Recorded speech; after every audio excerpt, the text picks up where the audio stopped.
At Electrifying, we're rather fond of Citroen because they make cars like this and this. And now we love them just a little bit more because of this.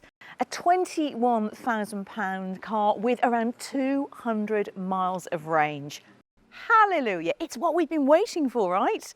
But before I tell you all about the all-new Citroen ë-C3, don't forget to subscribe to the channel, because if you're into electric cars, this is the place to be. Now, the main complaints that we get about electric cars is that they cost too much, right? And that's because making smaller, affordable electric cars is a challenge. You see, the cost of the battery can make up between 40 to 60% of the overall cost of the car, which of course keeps prices high. So far, Chinese car makers are about the only ones having much success in getting cheaper cars to market. And I say cheaper rather loosely because we are starting from a fairly high bar. Now, as I'm filming this in October 2023, there are just 5 electric cars on sale in the UK under £30,000 and not a single one under £25,000. So that will make this car, the Citroen ë-C3, which incidentally has been designed and built in Europe, the most affordable electric car around when it goes on sale at the start of 2024. And at a time when loads of car makers are stepping back from building small cars because of the challenges of making them profitable, this is a bold move from Citroen. So let's have a look at it. The ë-C3 is about the same size as the forthcoming VW ID2, and its overall footprint is no larger than the current C3. But whilst the VW doesn't go on sale until 2025, you're only going to have to wait until the start of 2024 for this car, which is great for impatient people like me. But it does also make me wonder, what's taking Volkswagen so long? Now, one way Citroen has been able to keep costs down is by using the same hardware underneath this car as a car which confusingly is also called the C3 and is sold by Citroen in India, and was incidentally named Urban Car of the Year at the 2023 World Car of the Year Awards. Now, while it's basically that car underneath, it's got a completely restyled exterior and an all-new interior. It's more crossover than hatch, and whilst it has a similar footprint in terms of length and width to the outgoing car, it's 10 centimetres taller, it's got a higher ground clearance and has a higher seating position, which in theory should make it Citroen-like comfortable over those inevitable bumps and lumps in the road. Now, if you're a fan of this car, you might spot more than a hint or two of it in this car. Sorry? You've not seen that car before? Citroen Ollie? Have you been living under a rock for the past year? If you're not familiar with Citroen's incredible Ollie concept car, the second you have finished watching this video, go and check it out on our YouTube channel. In the meantime, keep watching because we're going to play a game of Spot the Ollie. First up, the most obvious Ollie-esque element is right here. Citroen's brand new large oval shaped logo, which you will find making an appearance on a production car for the first time here, but also round at the back.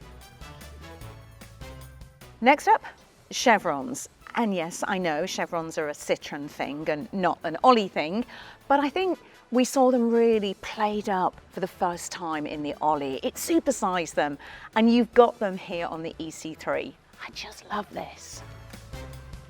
And how about the new design of both the front and the rear lights? Now, this was definitely first seen on the Ollie. It's sort of 3 strips, 2 horizontal and 1 vertical. When you look at them, they look a bit like blades. Very cool. Here's another one for you. Ollie Orange. Look, I know that's not the official name, but this shade of orange will forever be known to me as Ollie Orange. So these little colour clips that you've got on either side of the rear quarter light here and also round at the front are just really fun little design elements. Look at this. They literally clip out and then you can choose to put a different one in. So there's these 3 options which will be available at launch, but what Citroen, let me see, yeah, they just literally clip in. What Citroen are doing is exploring different levels of personalisation. Could you have little flags? Could you have logos on there?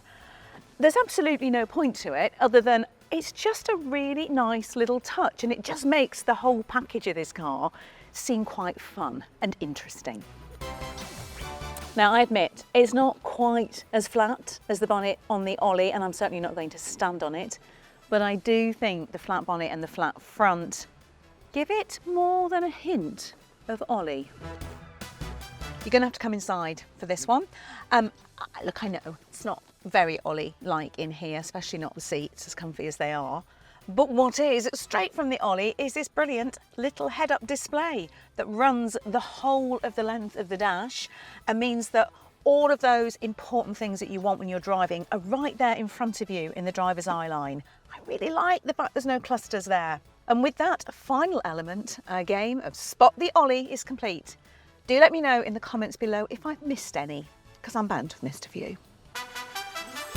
I think what really hits home when you get inside is that affordable doesn't have to mean basic, because it does, well, it's very comfortable and it does feel quite well equipped in here. I actually really like this smaller steering wheel. It's a lot smaller than we've seen on Citroens before, and it needs to be sort of slightly smaller and narrower so you can see above it to see the head-up display that runs across there. There is a second screen here, of course. It's like a 10-inch, what they call a floating screen. Can't really show you much on that because this is a really, really early pre-production car. But again, a thing that I do like are these physical buttons that we've got down here for the air conditioning. If you watch a lot of my videos, you will know that I'm just not a fan of everything being in the screen, and I think this strikes quite a nice balance. Oh, another thing that's worth pointing out is this little section here, which is really thoughtful. It's so that you can mount your phone there. It will just allow you to clip a phone mount on and away it goes. It's nice, I like it. Look, it's not as fun and interesting in here as it is on the outside, but you do, as you'd expect with a Citroen, get really super comfy seats. And I actually think that for the price, it has quite generous levels of standard equipment. You get electric windows, ADAS safety systems, LED headlights, and also alloy wheels. I mean, it feels pretty generous to me. You've got lots of storage areas dotted around the car. Fairly compact, as you'd expect from a very compact car. But for the first time in the C3, you get Citroen's Advanced Comfort suspension. So this is standard on all models, including the entry-level model. And what it gives you is Citroen's super comfy magic carpet-like ride. It's a whole new world, isn't it? No? Not a Disney fan? Oh, shame. So the back, because it's slightly taller than the outgoing car, you do get decent headroom, and I've set the seat for somebody who is quite a lot taller than my 5'4", so that's more like a kind of 6-foot driving position in the front there. And it's absolutely fine back here. Legroom is okay, it's fairly compact, but my feet are able to scoot just underneath the seat in front. What's not so good, of course, is the middle seat. That's definitely a smaller child seat in there, because this car is being made still in petrol version as well, and that means, of course, there is some compromises when it comes to the floor. And also you've got the batteries for the car actually right underneath here. So this protrudes, this central console protrudes back slightly, and there's a little hump down there at the bottom. But other than that, I actually think 2 adults in here would be okay for a longish journey. One thing I really like actually is the way the headliner is lighter, and you've got the lighter elements on the seats in front, because it makes it feel a little bit more light and airy in here, because you haven't got a huge window there at the back, so I think it could have felt quite claustrophobic, and they seem to have avoided that. Other than that, the bit that I really like are these. Look, feel good, it says there. And on that one over there, it says be happy. And on the little tab in the front, it says have fun.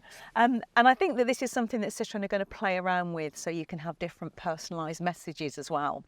So maybe I take back what I said in the front. Maybe it is a bit more fun in here than I was giving it credit for. And I actually quite like this as well. So you've got a pocket down there, but you've got a separate little pocket just here on the back to keep your phone in, and a couple of charging ports just down there. Yeah, I think this is quite a nice place to be in here. I don't think the kids would complain at all. I don't think I'd complain. I'm going to put it right out there and say that if boot space is the top of your list, then this is probably not the car for you. So it does have split folding rear seats, but as you can see, they don't fold flat. You do get a bit of extra space, but look at this. When I put them up, it's not that big, is it? It's quite compact, really. And you do have this really awkward lip that you've got to lug things over. So yeah, I think if you're after chucking everything in the kitchen sink in the back of your car, then you wouldn't be buying a car like this anyway, would you? It's fairly adequate for a few kids' scooters in a weekly shop though, but probably not a lot more than that. Oh, I do really like that new logo though. So let's move on to batteries and charging. The ë-C3 gets an 83 kilowatt, 113 horsepower electric motor at the front, along with a 44 kilowatt hour battery pack, which will be good for 199 miles of official WLTP driving range. You can also expect larger batteries to join the range, but they won't, of course, come with that affordable £21,000 price tag. You'll get 100 kilowatt DC fast charging capability, which means it gets from 20 to 80% in 26 minutes, while standard AC recharging can be done at either 7 or 11 kilowatts. Interesting about the battery is that Citroen is following in the footsteps of car makers like Tesla and Ford and BYD in using lithium iron phosphate batteries. Now these LFP batteries, as they're known, are mostly manufactured in China, and they're pretty handy for several reasons. They can tolerate more frequent and faster charging. They don't use expensive and contentious materials like nickel, manganese and cobalt, and crucially, they're more affordable. However, there is a downside as always, and that's that they're heavier. They're less likely to be recycled because their components aren't as valuable, and crucially, they don't always perform that well in cold weather. So it's going to be really interesting to see what this car's 199 miles of driving range will equate to in winter. So I have checked the options list and asked the question, and it doesn't appear that a heat pump, which of course can help with improving range in cold weather, is going to be available for this car. What Citroen are saying is that they've done their research and 95% of its customers for this car will drive 80 kilometres a day, which is around, sort of 50 miles. So they don't see that even with that drop in winter, the range is going to be a problem for most. But it is going to be interesting to see what we get on those cold winter mornings. I have made no secret of the fact that I absolutely love the Citroen ë-C3 concept car. It's just such a clever, interesting thing. And you know what? On first impressions, I think I love this too, but I love it for really different reasons. I love it for realistic reasons, because it is a car that's going to be affordable, that you can drive every day, that's going to open the door to so many more people who are looking to make the switch to electric, who have just been priced out of it until now. And in my book, that is a really good thing. It also stays true to Citroen's principles of, making affordable cars, making them accessible to all. And I salute them for that as well. So yeah, I'm looking forward to driving it. And if you want to know when I get behind the wheel, then you know what to do. Subscribe to the channel, because if electric cars are your thing too, then this is the place to be.